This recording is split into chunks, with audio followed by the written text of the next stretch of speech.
So honestly, guys, the Cook Fest gets even more interesting, I gotta tell you.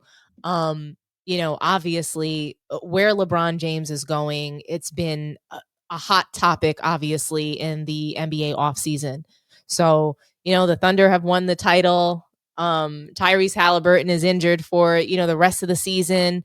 We've had some real notable trades. I mean, first of all, Damian Lillard was waived by the Milwaukee Bucks. I mean, can you guys believe that he was waived by the Milwaukee Bucks? And yes, I mean, he had the Achilles. He didn't really want to be in Milwaukee. He's been sort of, playing like shit, right? I mean, I get that. But, you know, it's just all we talk about even in the offseason is still LeBron James. Damian Lillard was waived. So the Bucks were able to waive Lillard's contract, right? And they were able to get Miles Turner. Just so many things have been going on, but yet we're at the mercy of Clutch Sports, the cult leader Rich Paul and LeBron James. We're at their mercy because, somehow, some way they've got to make it all about them. The story always has to tie back to LeBron James and bleed into some sort of wild storyline that's never usually about basketball. So this NBA season, it's so funny. I was watching the Skip Bayless show. I happened to come across a video that was absolutely hilarious. Okay. He's referring to LeBron as a scam artist. He's calling him the biggest phony, the biggest scam artist we've ever seen. And I've said this before in the past. I mean, LeBron James is the most skillful at gaslighting. I think I had a thumbnail titled "Le Great Gaslight" because that's what he does to us. He gaslights us. Every criticism that we have, it's called hate. We're not allowed to look at what he does on the floor and say, hey, you turned the ball over 8 times in this game. Probably wasn't your best game. That's called hate. When we say that he's not the GOAT, that's called hate. So, Skip Bayless has been one of LeBron James's biggest detractors throughout his entire career. And he absolutely ethers LeBron. I mean, ethers him. I think it's like a 48-minute video of just straight LeBron ether. It's just a straight LeBron cook fest. He cooks LeBron like literally in a frying pan, okay? A deep fry.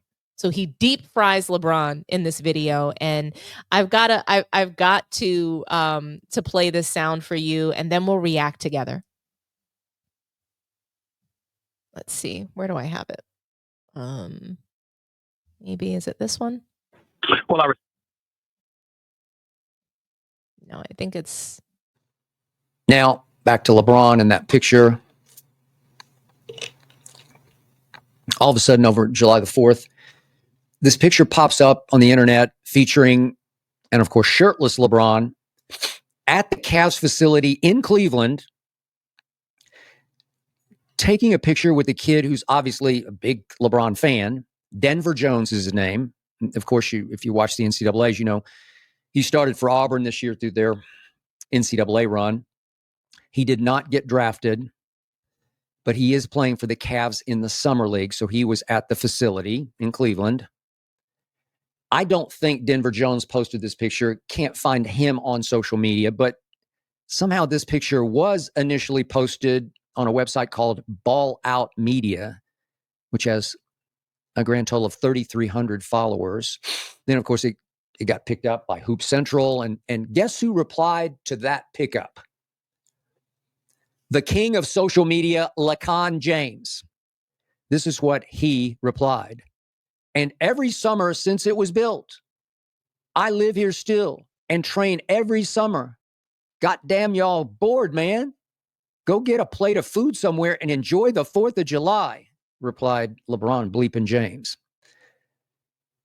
Okay, so obviously by then, every major media platform was picking up the picture of a shirtless LeBron with his arm around this prop kid. And everyone out there was putting 2 + 2 together and getting 3, as in LeBron's going to play a third time for the Cavaliers and help them win another championship. What a fairy tale ending for LeBron. And LeBron knew exactly how to pour skyrocket fuel on this fire by scoffing at the runaway speculation. Wink, wink, chuckle, chuckle. Wink, wink, chuckle, chuckle. Y'all stop. Wink, wink, chuckle, chuckle. Which inspired billions of blind witnesses out there to run to their keyboards and type away. Hell with those sorry Lakers. The GOAT is going back to Cleveland, where they have two great bigs and a much better chance of winning the king another ring. Bron, this was just brilliant dedication to duping. I mean, come on, man. I doubt you spend more than a week a year back home in Akron. I could be wrong, but I have never once heard of you going back to Cleveland to train in any of your 7 Laker summers. Not one time. I don't remember any other pictures over the years of you training at the Cavs facility. Maybe I missed it. Maybe you did. Maybe just to remind the Lakers you're still in charge and you just might finish your career right back where it started. I don't know. Maybe that happened and I missed it, but I don't remember it. What a duplicitous diva LeBron James can be. I wonder which member of LeBron's team made sure that picture of him with his arm around Denver Jones got leaked to little ball out media. Oh, you just know there's a story there. With LeBron, there's always some juicy backstory. I'm just surprised somebody hasn't tried to read into this picture with Denver Jones, the hidden agenda that, oh, LeBron is signaling he's going to the Nuggets. I'm sure somebody somewhere has speculated LeBron to Denver, 2 bigs, Joker and Valanciunas. But here's the upshot of all this. Despite the playoff flameout, despite 2-12, LeBron, the king, he's back in charge, in command and demand. Back on top of the NBA world, whose strings he pulls like a 6'9" puppet master. Pull, Bron, pull. Dupe, Bron, dupe. Deflect that blame. Rewrite that narrative. Flip that script. You won out because the Lakers failed and betrayed you. Love it. Drive it. Send your media minions running to their keyboards to spread your propaganda, your fake news.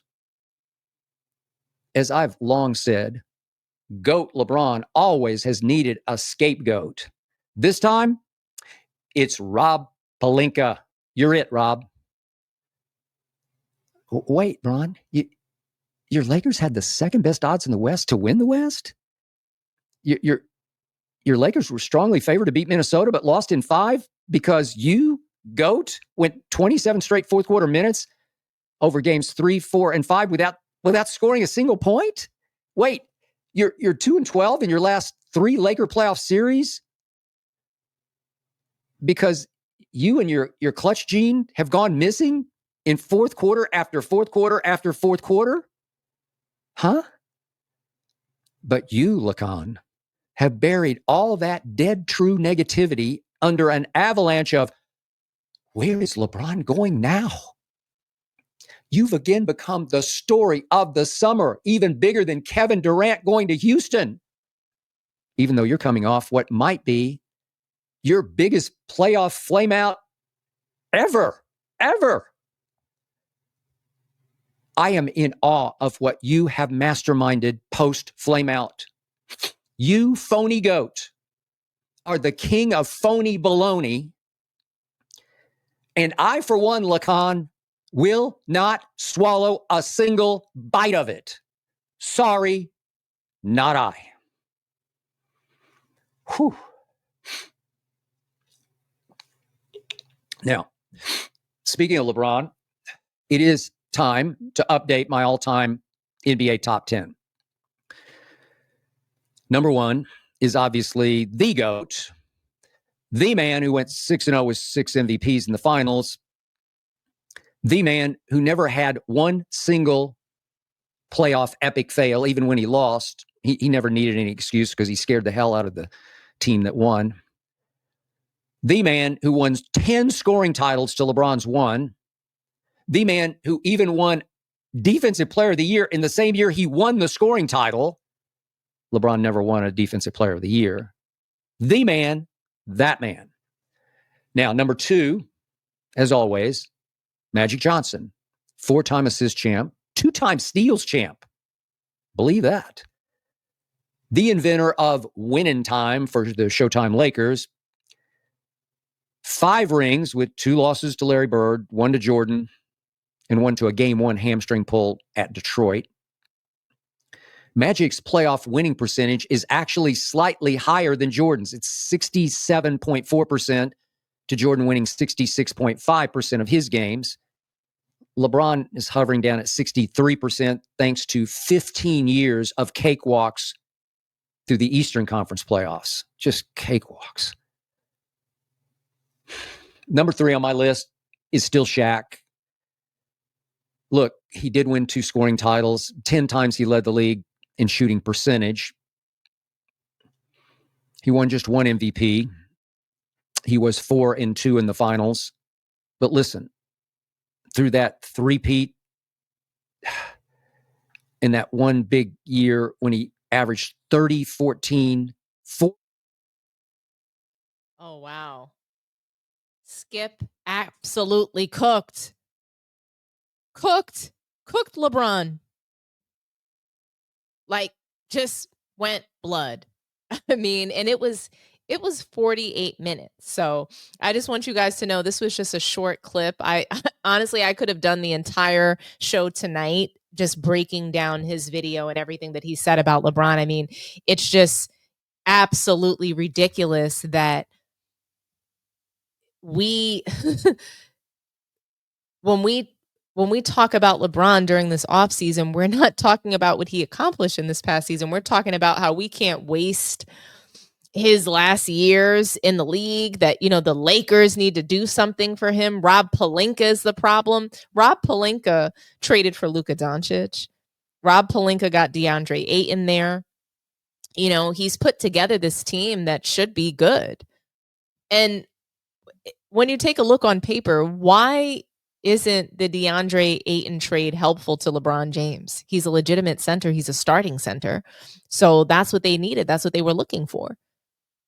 Why isn't a lineup of Luka Doncic, LeBron James, Austin Reeves, Rui Hachimura, and DeAndre Ayton, why is that not a good enough starting 5?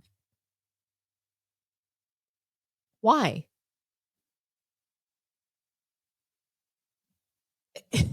Why is LeBron James looking to leave from that? Why do you need more help than that? Skip Bayless calling LeBron James a duplicitous diva is hilarious. I feel like I genuinely feel as though Skip Bayless has been watching Sports Tea. I mean, has he? Skip Bayless, if you're watching this, have you been watching?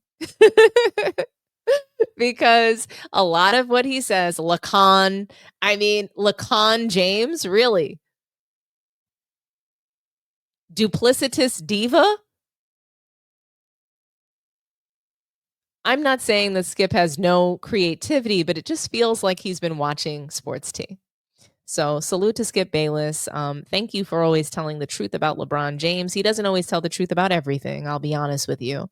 When it comes to certain kind of players and certain situations, like, he just completely goes off the deep end. But when it comes to LeBron James, he is straight down the line.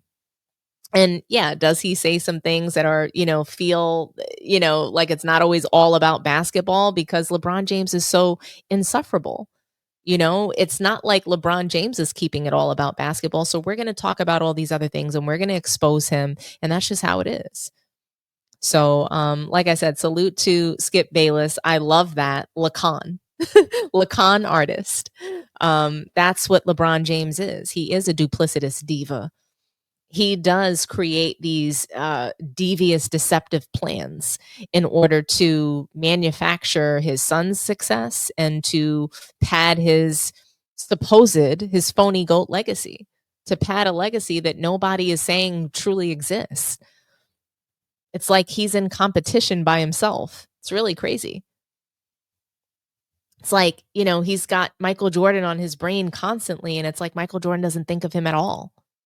So really interesting stuff. I want to get into, the NBA offseason and some of the trades that have happened. And I mean, like Skip Bayless said, we're out here talking about LeBron James, and it's all to deflect and to distract us. It's just a complete distraction. It's a deflection from all the other really amazing offseason stories to talk about. I mean, the Knicks got a new coach, guys. The Knicks got a new coach. We're not talking about that enough. We're just not. We don't really have all that much to say about the real stories in the league, the storylines that we should be, talking about.